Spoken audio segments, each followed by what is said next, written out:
Hola mi querido amigo, una vez más estamos aquí para juntos meditar en el maravilloso amor del Señor Jesucristo. De esta vez escogí el texto de Isaías 53 y déjame leer algunos versículos. Este capítulo es un capítulo misterioso. Yo tenía un amigo judío que un día me dijo, mira, yo admiro tu manera de presentar los mensajes, pero no estoy de acuerdo con la interpretación que ustedes los cristianos hacen del capítulo 53 de Isaías. Porque él me dijo, la interpretación que ustedes le dan a Isaías 53 es una interpretación inmoral. Aquello fue terrible, una interpretación inmoral.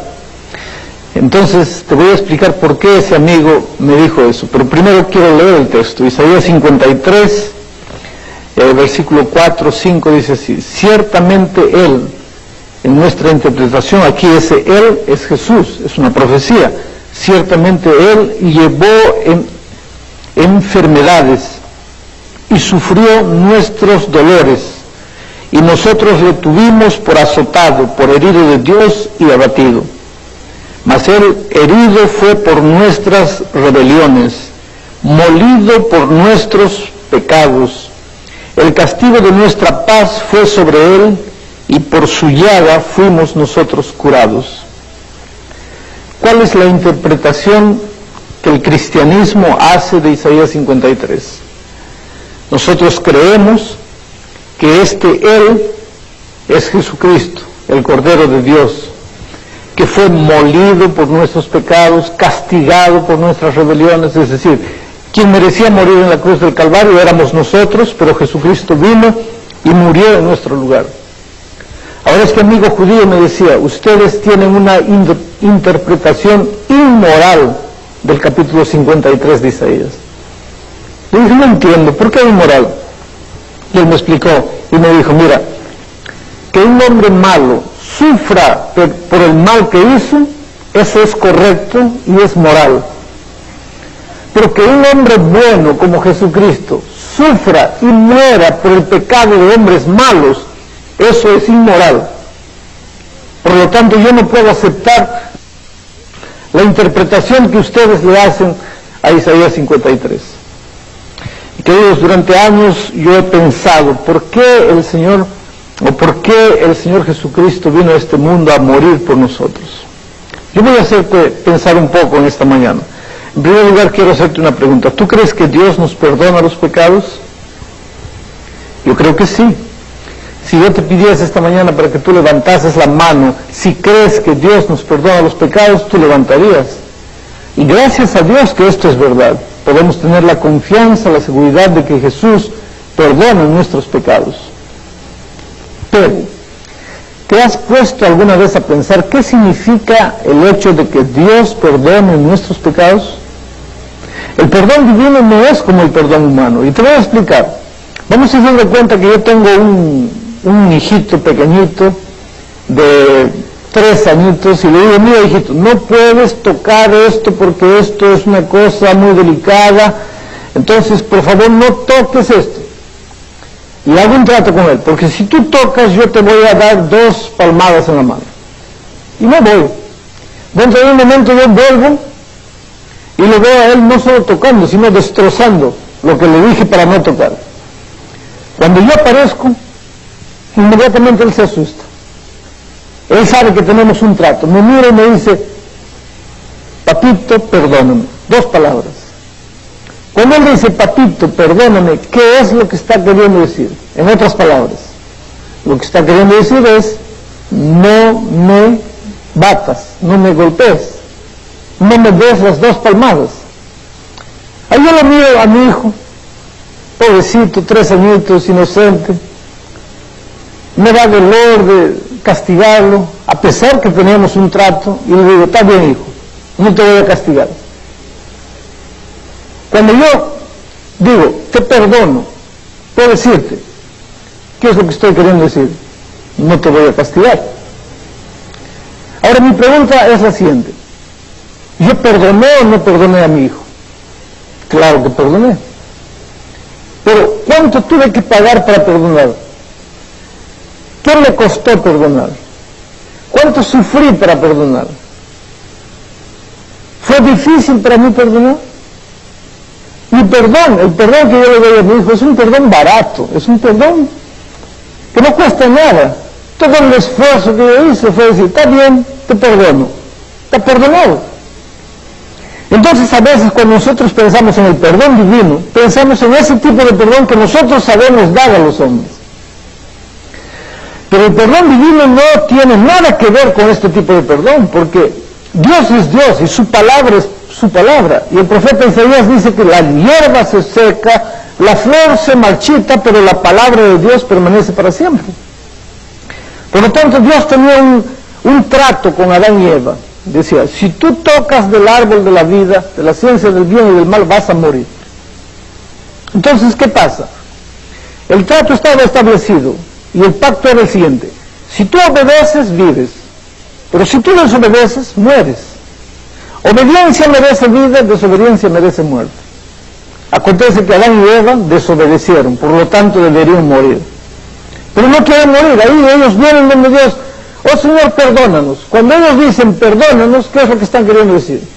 Señor, hemos pecado, hemos desobedecido, merecemos morir, pero no queremos morir. Lo interesante de la Escritura es que San Pablo dice que todos pecamos y estamos destituidos de la gloria de Dios. No hay justo ni siquiera uno. Todos hemos pecado y todos merecemos morir. Pero no queremos morir. Vamos donde Dios y le decimos, Señor, yo sé, he pecado, me he portado mal, yo merezco morir, pero no quiero morir. ¿Y ahora qué hace? ¿Qué hace Dios? Porque Él ama al hombre, no quiere que el hombre muera. Mas por otro lado, Él tiene una palabra, y la palabra de Dios permanece para siempre. Y la palabra dice, si tú desobedeces, mueres. El salario del pecado es la muerte. Miren la situación delicada de Dios. Ama al hombre, no quiere que el hombre muera, pero tiene su palabra, y como Dios, su palabra no puede ser pasajera, perdura, y su palabra dice, desobediencia, muerte, el hombre desobedeció, tiene que morir. ¿Qué hace Dios? Es ahí que aparece la figura maravillosa del Señor Jesucristo. Y en este momento, yo quiero hacer contigo una ilustración para que trates de entender. Vamos a cerrar los ojos y viajar al cielo, e imaginar un diálogo entre el Hijo y el Padre. El Hijo le dice, Padre, el hombre pecó, merece morir, tiene que morir, porque el principio dice, obediencia vida, desobediencia muerte. Él desobedeció, tiene que morir. Pero antes que muera, yo quiero hacer un trato contigo. Espera un poco. Antes de que Él muera, dame la oportunidad de ir a la tierra y vivir con los hombres. Y Jesús viene a este mundo y se hace carne, nace de la Virgen María, como un ser humano. Mira, Jesús no se disfrazó de ser humano, Jesús se volvió un ser humano. Claro que no dejó de ser Dios, pero cuando vino a la tierra hizo un trato con su Padre de que no usaría sus poderes divinos en esta tierra. Entonces era Dios y era hombre, pero en este mundo vivió como hombre, sufrió como hombre, tuvo todas las necesidades de un ser humano. Tuvo sed, tuvo hambre, necesitó cariño cuando era un niñito en las manos de la mamá, vivió en este mundo. Dice el autor de Hebreos, fue tentado en todo, pero sin pecado. En todo, no hay tentación que tú pases que Él no haya pasado. Yo te digo, Él fue tentado en algo más, que tú nunca fuiste tentado. Porque Él muchas veces se sintió tentado a usar sus poderes divinos, porque era Dios. Y tú y yo no podemos tener esa tentación, porque no tenemos poderes divinos ninguno. Entonces Jesús fue tentado en todo, más que nosotros, pero nunca pecó. Ahora, terminando eso, su periodo de vida aquí, imagina nuevamente conmigo, vamos al cielo. El Señor Jesús va a su Padre y le dice, mira Padre, tú tienes un principio, y el principio dice así, obediencia merece vida, desobediencia merece muerte. El hombre desobedeció, tiene que morir. Pero yo fui a la tierra, viví como hombre, Fui tentado como hombre, pero obedecí. Quiere decir que la vida es una vida que yo gané. Yo conquisté el derecho de la vida, pero por ser Dios yo ya tengo la vida. Ahora, esta vida que yo conquisté, que yo merezco, que yo gané, porque fui a la tierra como hombre y obedecí, y el principio dice, obediencia merece vida. Bueno, yo conquisté la vida. Yo quiero entregársela al hombre que perdió la vida porque desobedeció. Y la muerte que el hombre merece porque desobedeció, quiero recibirla yo. Y fue exactamente eso lo que sucedió en la cruz del Calvario. Para que lo entiendas mejor, te voy a contar la historia de Barrabás. Tú sabes que unos días antes de que los judíos tomasen preso a Jesús, había un delincuente famoso llamado Barrabás. Mataba, robaba, asaltaba. Decía que era un político, pero lo cierto es que mataba y hacía sufrir mucha gente. Y toda la gente pensaba, ojalá que la policía agarre a Barrabás. ¿Cuándo la policía va a agarrar a Barrabás? Y un día, yo imagino que en los periódicos de aquel tiempo, trayendo la historia para nuestros días, salió: policía agarró finalmente a Barrabás. Y todo el mundo estaba pensando, ojalá que ahora lo maten. En aquel tiempo existía la pena de muerte. Y la pena de muerte era una pena cruel. ¿Sabes por qué? Porque no era en la cámara de gas, ni en la silla eléctrica, ni fusilado. La pena de muerte en aquel día se realizaba de esta manera: se amarraba al delincuente o se lo clavaba en una cruz, y mira, si el clavo le pusiesen en el corazón, por lo menos el hombre moriría instantáneamente. Pero le clavaban solamente las manos y los pies. Esto no es un punto vital. Te pueden clavar un clavo aquí y tú sigues viviendo. Entonces clavaban al hombre aquí, clavaban al hombre aquí, clavaban al hombre en los pies y levantaban la cruz. Y con el peso del cuerpo la carne se desgarraba, pero como no eran puntos vitales, el delincuente no moría. Y pasaba ahí, dependiendo de la resistencia del delincuente, podía pasar ahí días. A veces pasaba todo el día, el calor en la montaña lo quemaba, las manos sangraban y las moscas eran atraídas por la sangre. Él no podía comer ni beber nada. La ley permitía que se le pusiese solamente un poco de vinagre en la boca, en los labios. Cuando llegaba la noche, semidesnudo, el viento helado de la montaña lo castigaba como un látigo. Si él tenía resistencia, amanecía el día siguiente, seguía clavado. La posición terrible, no podía moverse ni a izquierda ni a derecha. Llegaba un momento en que el delincuente clamaba: por favor, mátenme, ya pagué todos mis pecados, por favor, ya mátenme, no quiero más seguir sufriendo. Tú te das cuenta, la muerte de cruz era una muerte inventada por la sociedad de aquel tiempo para que el delincuente no muriese instantáneamente, sino que tuviese todo el tiempo para arrepentirse y pensar en toda la miseria que él había hecho para hacer sufrir a la gente. Yo no sé si hoy día existiese ese tipo de castigo, habría menos delincuencia, pero en ese tiempo la sociedad había inventado ese tipo de castigo para esa gente que hace sufrir a otra gente inocente. Bueno, en aquel tiempo condenaron a Barrabás a la pena de muerte por crucifixión.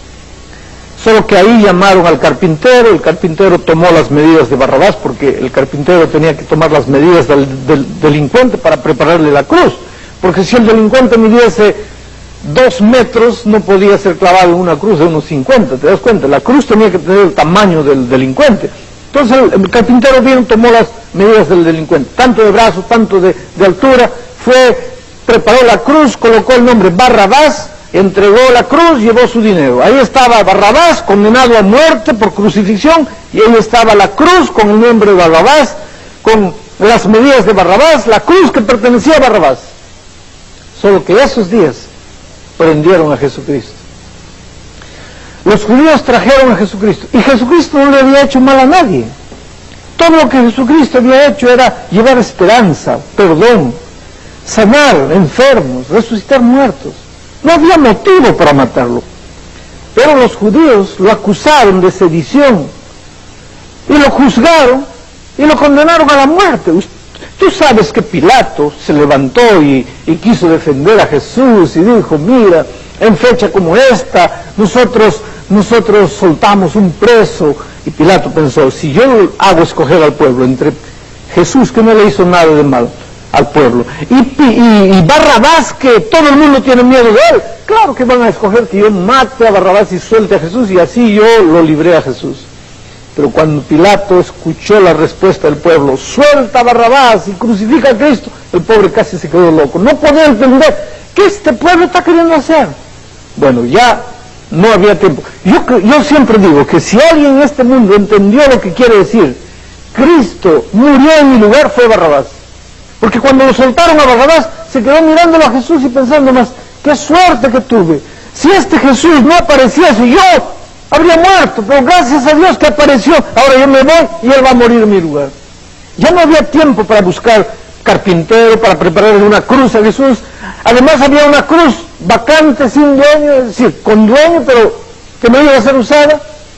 Y esa tarde, cuando Jesús subió a la montaña del Calvario, no cargó su cruz, porque te voy a decir una cosa, para Jesús nunca nadie construyó una cruz. ¿Y sabes por qué?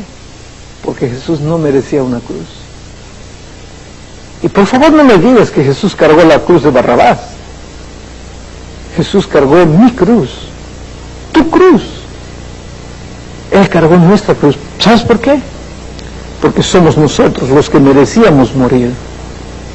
Pero Jesús nos amaba tanto que decidió morir en nuestro lugar. Y Jesús no era un loco suicida con ganas de morir. Jesús era un ser humano y como todo ser humano tenía el instinto de conservación, no quería morir. Tanto no quería morir que en la noche del Getsemaní se arrodilló y sudó sangre y le dijo a su padre, Padre, perdóname, o ayúdame, pasa de mí este cáliz, no quiero morir, no quiero morir. Y yo imagino que el padre le dijo, mira hijo, si tú quieres, puedes volver. Y si Jesús volvía, ¿qué pasaba contigo y conmigo y con toda la raza humana? Estaríamos perdidos para siempre. Hubo un momento en que en las manos de Jesús estuvo nuestra vida, nuestro destino eterno. Y el Señor Jesús nos amaba tanto que a pesar que tenía miedo de morir, al día siguiente subió a la cruz del Calvario y fue clavado en una cruz. A veces nosotros pensamos, Dios me perdona los pecados. Es muy fácil. Te voy a contar una última experiencia para que entiendas esto. El pastor Richards, fundador del programa de La Voz de la Profecía en América, cuenta la historia de su vida y dice que cuando él era niño le gustaba robar las manzanas del vecino. Saltaba a la huerta, agarraba las manzanas y caía. Y un día el vecino se quejó con la mamá. Y la mamá agarró al pastor, que era chiquito, 9, 10 años, le mostró una vara verde y le dijo, hijo, si tú vas nuevamente a sacar manzanas del vecino, te voy a dar 5 veces con esa vara, ¿me entendiste? Y él dice, sí mamá. Pero un día las manzanas estaban tan rojas, apetitosas, y él saltó, y cuando cayó de vuelta con las manzanas, la mamá lo estaba esperando con la vara en la mano. Y le dijo, hijo, ahora las manzanas rodaron, y él dijo, mamita, perdóname. ¿Qué estaba queriendo decir? Mamita, no me castigues. Y la mamá le dijo, no, yo te dije que si tú robabas una vez más las manzanas, te iba a dar 5, y ahora te voy a dar 5 veces con esta vara. Y él comenzó a llorar. Mamita, perdóname, tú no me quieres, te quiero, pero tenemos un trato y voy a cumplir. Tú transgrediste, yo voy a cumplir, te voy a dar 5 veces con la vara. Pero mamita, y se arrodilló llorando. ¿Y qué madre puede ver a su hijo llorando, arrodillado, pidiendo perdón? Y el corazón de la madre dolió y le dijo, está bien hijo, vamos a hacer una cosa. ¿Tú no quieres recibir el castigo? No, mamita. Entonces levántate. Él se levantó, toma la vara y le dio la vara. En lugar de que yo te dé 5 veces a ti, tú me vas a dar 5 veces a mí, pero el castigo se va a cumplir. Solo que yo te amo tanto que tú no vas a sufrir el castigo lo voy a sufrir yo. Y el pastor Richard dice, yo comencé sí a llorar de verdad con mi corazón. Porque ¿cómo podría castigar a mi madre por un pecado que yo había cometido? Cuando nosotros vamos a Jesús y le decimos, Señor, perdóname, a Dios, Padre, perdóname. Él dice, está bien hijo, ¿no quieres sufrir el castigo? No. ¿Tú sabes que tienes que morir? Sí, pero no quiero morir. Entonces, en lugar de que yo te saque la vida, tú vas a matar a mi hijo. Pastor Richard no tuvo valor de castigar a su madre, pero nosotros tuvimos valor de clavar al Señor Jesucristo en la cruz del Calvario. Yo nunca voy a entender por qué el Señor Jesús me amó tanto. A veces echado en mi cama, solo, en los tantos hoteles por donde viajo, miro a la cruz del Calvario y pienso, ¿qué hay en mí que Dios me ame tanto? ¿Por qué murió por mí? Yo nunca voy a poder entenderlo. Pero lo menos que puedo hacer es amarlo también. Y aunque tú piensas que no vales, tú vales mucho, y el Señor Jesús te ama. Y mientras tú escuchas este himno a seguir, piensa en el amor maravilloso de Jesucristo por ti. Entrégale tu corazón.